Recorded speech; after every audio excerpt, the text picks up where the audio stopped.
This is the Brisbane Lions Fancast. 3 wins in a row. It wasn't pretty, Mike, but we got the job done up in Darwin. Yeah, that's what we said last week when we were on here, didn't we, Dom? It was one of those cases where you just had to go up there, get the 4 points and come back, and it's an old cliche, but I think that's the most you can take out of that match. It was always going to be tricky, like a million miles away, and slippery conditions, hot and humid, and you just want to get the 4 points and not have any slip-ups, eh? Yeah, no, it wasn't pretty to watch. I know you were down the coast. You'd been covering the Gold Coast Suns Collingwood game, which was probably a bit more attractive to watch. It was a ripping game, actually, but so I had to...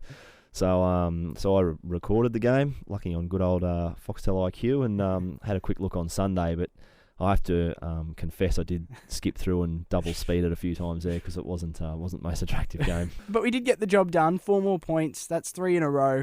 I thought Rockcliffe and Leuenberger played very well, and we had a bunch of other solid contributors, which was really good to see. Yeah, Leuenberger's done it all season, and just as we touched on last week, Rockcliffe back in the midfield and just loving it, isn't he? Like he's really showing Vossi and everyone in the coaching staff that he wants to stay there. And if and when Brent Maloney and Simon Black come back, the squeeze is going to be on in that midfield, and Rocky's showing that he doesn't want to be pushed back to half forward again, does he?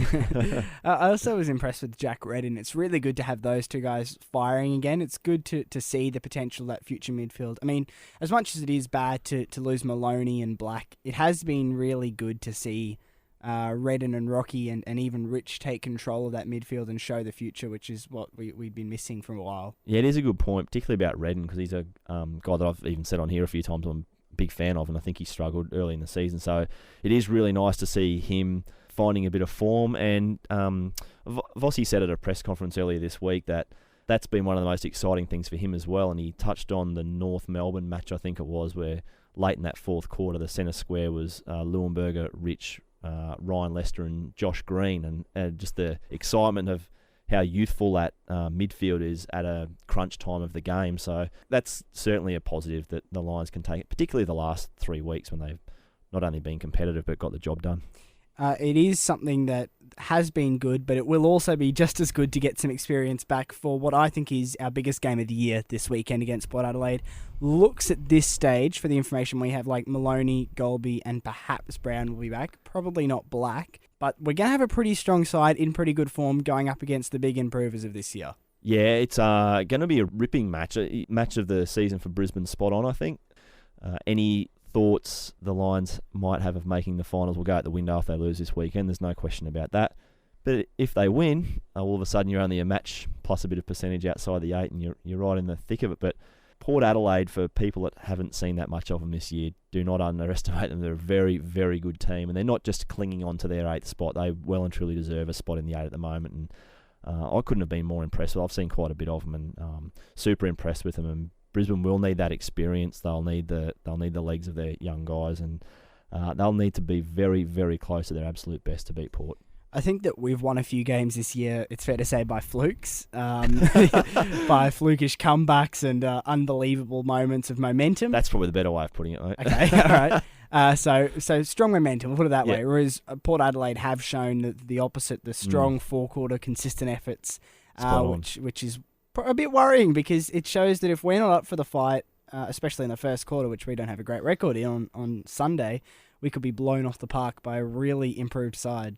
Definitely. You mentioned those first quarters. The stats are horrendous for the first quarter. I think it's 3 out of 16 first quarter victories for Brisbane. You don't want to be giving up leads on the road as we saw early in the season. And Port, I think they've won 7 or 8 out of their 16 first quarters. It's not just that. They do play 4 quarters. And I tell you what they do that's so impressive is they run really hard, and they run both ways very hard.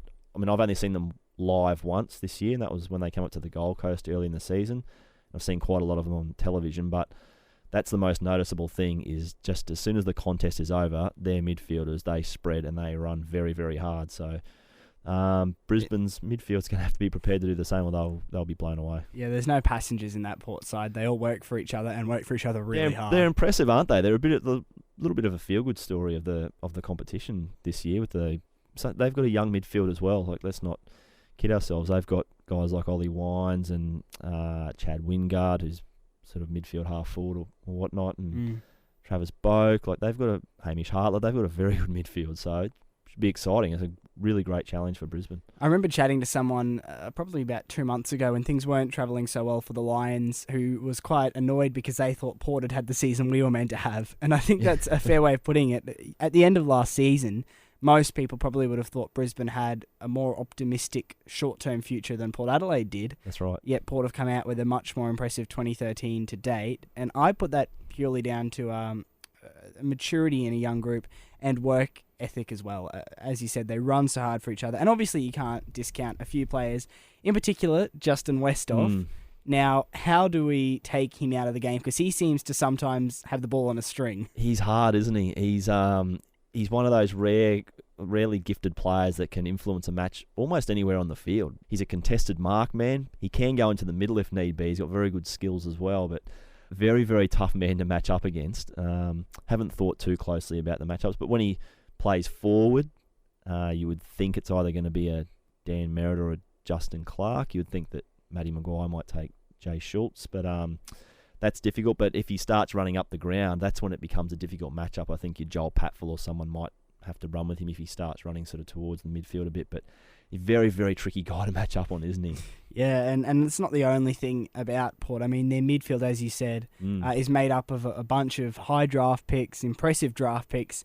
And I think the key to winning this game is to get on top in that midfield and to hold that dominance throughout the game. Because if you let them take over, they will just lock you out of the game pretty much. They're a very strong defensive unit, Port Adelaide. Yeah, it's a good point. Look, we've seen them do it against very good teams, haven't we? They've beaten Sydney.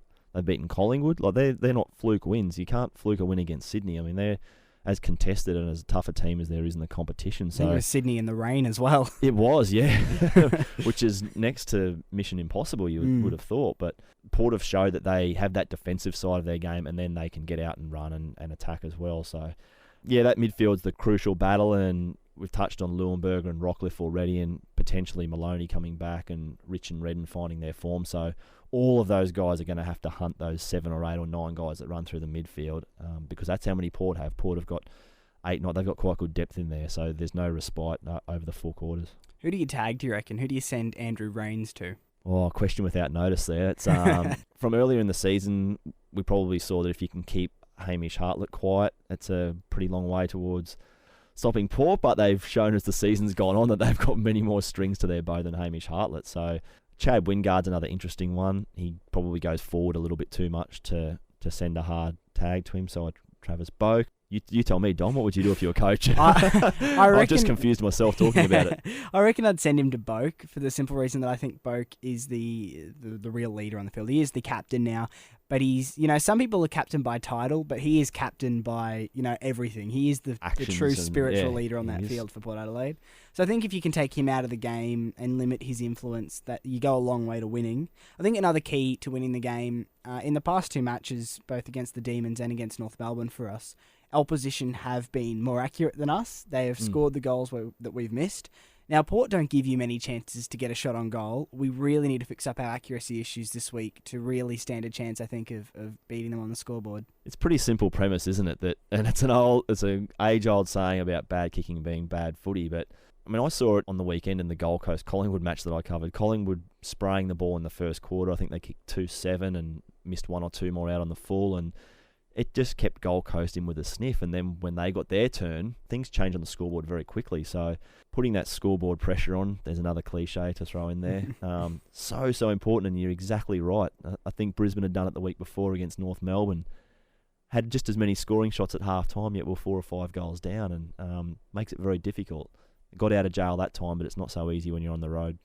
The positive is that Port Adelaide aren't one of those sides that has been very successful for a long time. Those sides seem to be able to always find a way to win. We are still coming up against an impressive but a young Port Adelaide side, and that is something that you can capitalise on, I think, mentally. If you've got someone like Jonathan Brown out there and Brent Maloney in the midfield... Sledging away. Exactly, yeah. I think there is definitely a window there to almost out-muscle them. Which is going to be tough considering what they've shown, and especially Ken Hinkley's brought a defence-first mindset to them. But I think that if you do go in there and you use... Because we will, I think, I haven't checked the facts, but I think we'll be more experienced than them going in. And if you do take that experience and use it to your advantage in the game, you're every chance of winning. And it really comes back to the start. like you said, doesn't it? It comes back to not necessarily getting on top early, but at least cutting even early so that you gain belief yourself. And I think that's what we've seen with Brisbane. Once they gain a bit of belief in themselves, they're very hard to stop. As you touched on earlier, that momentum that they get, they need to feel that early in a match, keep the crowd quiet. We know the Adelaide crowd can get pretty vociferous, I think might be the generous term, once their team's up and going. So yeah, I think that start's really crucial, and that's something that's quite obvious to say. But just for Brisbane, they've shown on the road that if they get behind early, it can turn ugly pretty quickly. So that's when your experience comes into play. It is always a great match against Port. Ever since the 2004 grand final, it's seemed that no matter where both sides are on the ladder, it's going to be a close contest when they play. I mean, you can remember some classics. I still remember, I think it was 2008, it was that we had the incredible comeback at AAMI Stadium, I think 47 points down. There was a match at the Gabba a few years ago. I should have checked this before we recorded, but I think Port kicked 10 goals in the first quarter and Brisbane ended up coming back to win. So, and they were early in the 2000s and in the late 90s. That was probably nearly the best rivalry in the game, because Port finished minor premiers a couple of years when Brisbane went on and won the premiership, and of course the 04 grand final. So I mean, that's going back about 10 years now, but that was a really bitter rivalry, I think, in many ways. And as you've said there's been some ripping matches in the meantime as well, so let's hope that can be regained on Sunday afternoon. We haven't won 4 matches in a row since the first 4 rounds of 2010. It would be nice. This is where we put the dark music on in the background, isn't it? It would be nice to erase that record as the last time we won 4 in a row, I think. The question I've got for you, Mike, is if we are able to overcome Port on Sunday, do we start talking finals then? Well, you have to, I think, because if we're playing the hypotheticals and Brisbane win this weekend, they're only 1 win plus percentage, which we must stress, because that percentage is the equivalent of another match. Really, that percentage gap's not going to be closed. So they're 1 win plus percentage outside, and a pretty good draw ahead. I think it's St Kilda at home the next week, and we're projecting here, obviously, but this weekend's the crucial one. If you win, you are right in the thick of the action, I think, for the finals, and you can start thinking about it. It has to be a lure at that stage, and whatever the coach is saying, Vossi's deflected it for a couple of weeks now, and so he probably should, but the players would have to start thinking about it. I mean, you're not human if you don't start thinking about finals. A couple more wins and you get your nose right in the frame. Yeah, exactly. I think we'll run that question by Josh Green when he joins us on the Fancast a little later in the week on lions.com.au. For now, though, that's the Fancast. We'll be back next week to review what will hopefully live up to all expectations as a big game. And hopefully we can chat a little bit about the potential of finals, Mike. Let's cross our fingers, Dom. It'd be nice, wouldn't it? We'll see you then. Bye. See ya.